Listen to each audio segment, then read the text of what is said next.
Hey, what's up, everyone? DJ Sterf here. I keep doing that with Excel. Yeah, so part 19, I went through and I analyzed the robots and their personalities and what I perceived Coffee's potential mission to be. And this is going to be revised here. Boom. So you can go back and pause it if you want to read that, or go to part 19 where I go through it anyway and explain why and the logic behind all of this. But here's my post game analysis, and it's going to be kind of like a review as well as a plot summary, as well as what I think of each one of the robots and what they illustrate. So we're going to go through that as well as the themes of the game. So we're going to do all of those things in this video. It's going to be crazy. We're going to have so many things. It's going to be like just awesome. I hope. All right. So first we have Malens, and I added a few things. So maybe a bit too task oriented so as to seem cold interpersonally. ENTJ personality. So he's intuitive. He gets the facts, and he's thinking. He's just very focused and robot like. But ENTJ, but he puts it out there, so he's very verbose. So that's why I said an ENTJ. I think the only, well, no, it's split between BioBeta could be an E, but he might be an I. I don't know. So he's focused on his work too. Okay, so these are fairly robotic for the most part here, except for Mirad. That's the exception. All right, so Milan's no diplomacy, no chill. He just says you have failed, period, and that's it. That's it. At the end, he's just like, you have failed, period. All right, thanks, Malens. Well, yeah, it's he's not PC, but not being PC isn't necessarily a bad thing. But you do want to have tact, you know. You want to be gentle. You want to be speaking the truth in love and that type of thing. So anyway, his agrarian society is probably one of the most sustainable of the bunch, if not the most. It's very simplistic, and the people live in the dome. Outside, it's more of like an industrial urban scenario, so there's a split between urban and rural. But he doesn't see his world as being the most important thing. So when it's starting to fail, he's like, save yourself, you're more important than its failing world. But then when it fails, he's like, you have failed. And that's it. I mean, it's just he could be a boss doing that for sure. It's just like, you're fired. Oh man. But what else? That's really it. Just the theology of work is very well illustrated there. Essentially being in the garden. This is like a Garden of Eden type thing, just working and then just enjoying the utopian society there. Mirad, you have, let's see what else. Often knows or senses things that other robots don't. Yeah, robots. Other robots don't. The ISFP personality would be very internal, introspective, so thinking very much, but not really divulging all that much. I think Mirad speaks the very least out of the bunch, as well as sensing, because Mirad always just takes what she feels here and then makes analysis on that, as well as just a feeling and perceiving personality. I think she would adapt very well in various scenarios, and she doesn't take it the harshest when things are done. She just is like, well, I used to see music and everything, but it's just you and me. I just hear you and me, and it's just very subdued. But I think Mirad would adapt the best in any situation of the four of these robots. And I'm saying of these robots, this is silly. So also, the world is a refuge for lost or weary souls, but not sure if this is by their choice or not. People seem transient in this world, and they feel detached, and they aren't really involved citizens. Like, you have those people in the water, which is creepy as mess, but they're the spirits of the people, and they're like in water, and but how? They don't have a body. So again, 1 Corinthians 15, speaking of the glorified body, but also remembering that we do have a body and that it's a temple of the Holy Spirit, and for believers in Christ, and we need to take care of it. So there are things on earth we need to take care of. We're supposed to be good stewards of what God has given us. Bio Beta, we have arrogant. I also added untrusting, skeptical of the identity and the end goal of coffee. Likely an INTJ personality, possibly ENTJ, but so entrenched in his work. Maybe you can't tell on that. But yeah, BioBeta has such a strong purpose and focus and goal. But yeah, almost in a way is, yeah. So the world is almost present just to mask the underlying current of genetic manipulation. I added a bunch here too. So in manipulating life, you can actually end up destroying it. Caring too little about the world around you can also cloud your vision as to the overall picture, or the meta-narrative. The lack of humanity shown versus the desire to manipulate genetics to one's end goal can really be a masked version of evil. And I should say, whether intended or not. And then it gets into life matters, too, where it's not just about the robotic genetic manipulation and that type of thing, or whether that should be done ever. It's kind of the inverse of nanotechnology, where the nanotechnology is, or the technology is creating the nano us. So it's a reversal of the norm there. But the necessity of TLC and understanding, and really a human sense in dealing with matters relating to our existence and life.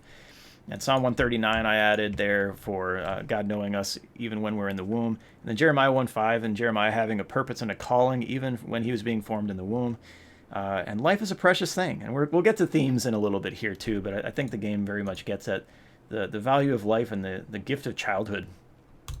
So Alphys, the fourth one, really insightful. Again, the things I added here, I think he's a bubbly ENFJ. I thought he was sarcastic initially, and so I changed that to may come off as sarcastic because of how ridiculously positive he is. And he's convinced his way is the correct way with the correct implementation. And so he's analyzing, like he knows what could be done, but he always considers it would be unfortunate if this happened, if like such stuff were stolen. It would be unfortunate if this happened, if all the power were robbed by one robot. I keep saying person. These are robots, okay? This is a game also. But anyway, trying to derive value from what's being said in the story. Interesting. So anyway, I said ENFJ personality and a strong J, because he's very, very convinced his way is the best way. Very black and white type of view of this thing. All right, so climate is king. Again, I've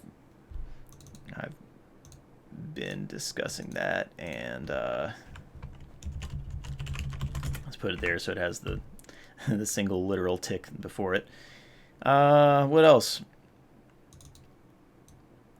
Task or mission focused but interpersonally considerate, and that's what differentiates Alphys with for example, Malens.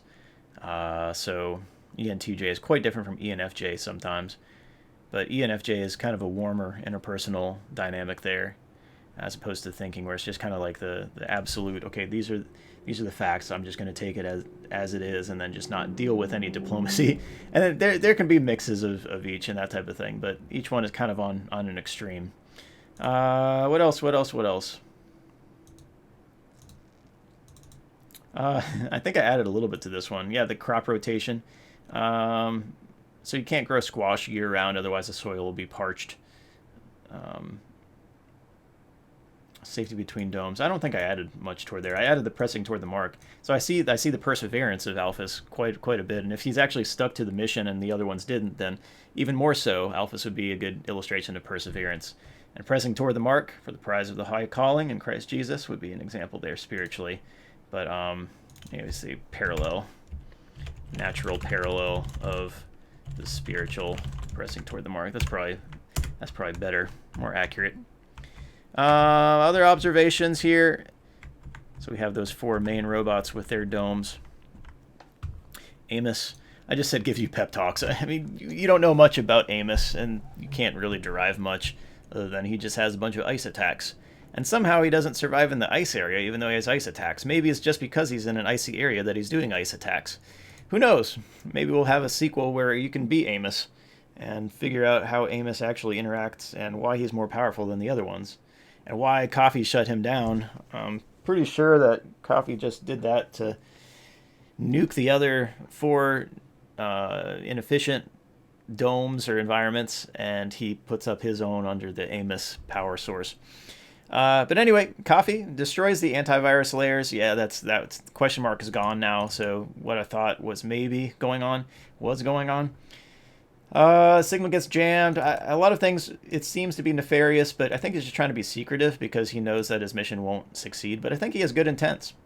And he is on a mission to save, let's just change that, on a mission to save sample 217, as well as to allow the robots to sleep. So he has a difference of perspective. He has a broader perspective, kind of like a manager. So you have like developers do their thing, QA gets doing their thing, and then they're all pigeonholed and focused on their myopic section, but But then you have manager or vice president or someone who creates an overall roadmap for the entire how are we going to go about this year, and that type of thing. And Coffee seems to have a bigger picture, and he's fueled uh, by the vigor of seeing the potential of life and carrying that on.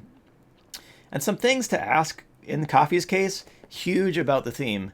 Was it worth it? Was it worth it to shut everything down to create this deco to completely violate its own existential values unknowingly, unwittingly? He was a virus, and yet he has an existential crisis, and he knows only what has been allowed to experience, and he's programmed for a purpose, all that.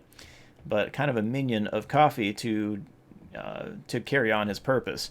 Uh, and you could say that deco is an illustration of fatalism, where it just kind of ends up that way, but I don't think it does. I think people are more fatalistic when they're depressed and they want something to be, external and that type of thing. But I don't think so. I think we have free will and we have room to do action, whether good or evil, and that type of thing.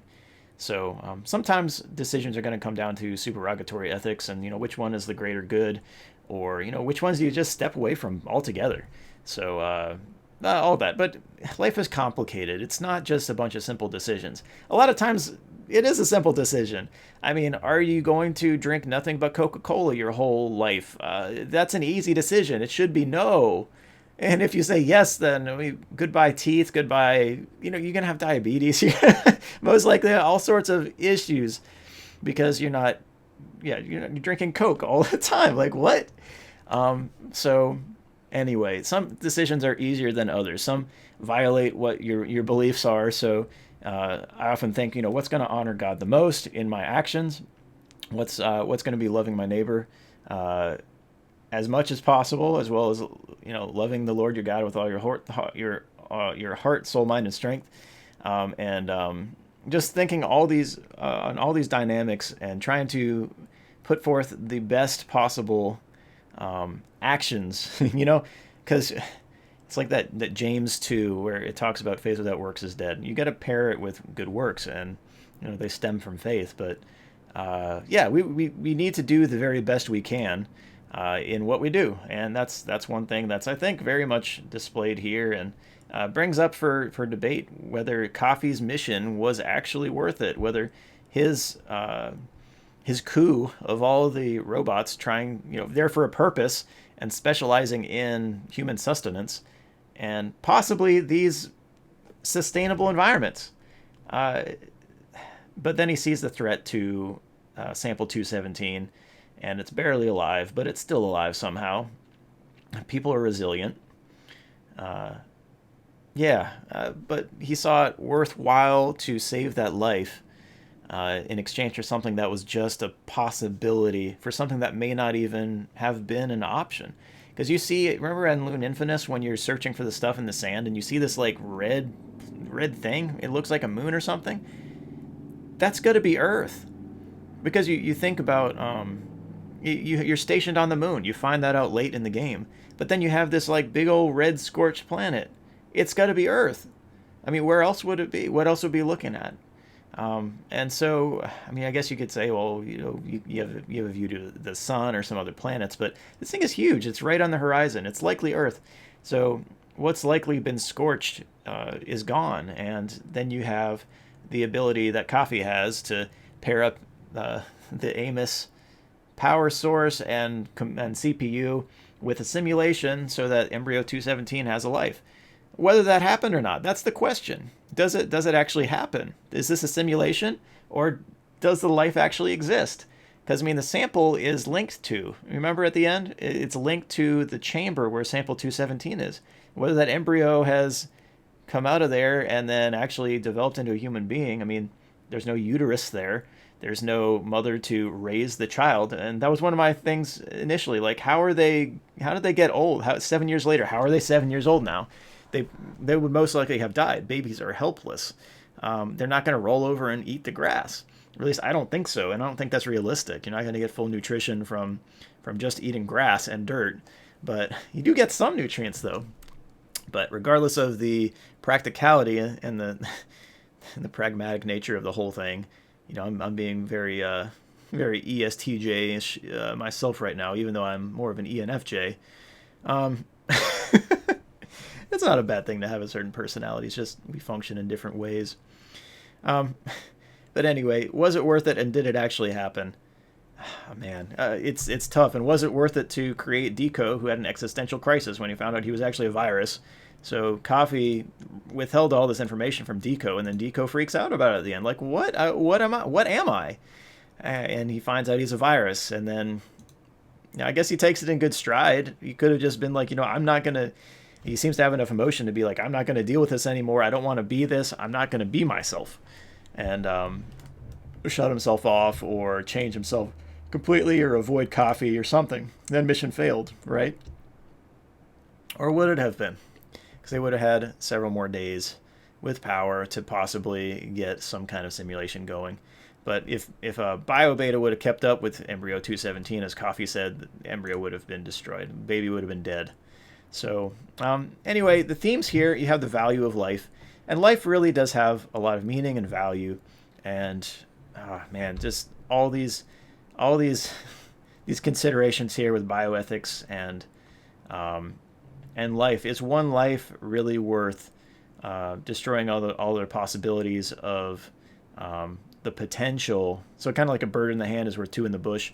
But here, a society for thousands of people that probably wouldn't be sustainable, and seeing that scorched earth would likely have never happened anyway, because there likely wasn't any life left, whatever happened there. But since you're stationed on the moon. So was it worth it, and did it really happen? Put your thoughts in the comments below on that. That's really the gist of the whole game. It's the value of life, the gift of childhood, the ethics of bioengineering, and really genetic manipulation, as well as the just supererogatory ethics here, where a guaranteed one is greater than a maybe. How many ever are still alive? Are there any alive? We don't even know. So a big question mark. Is one greater than a question mark? It's tough.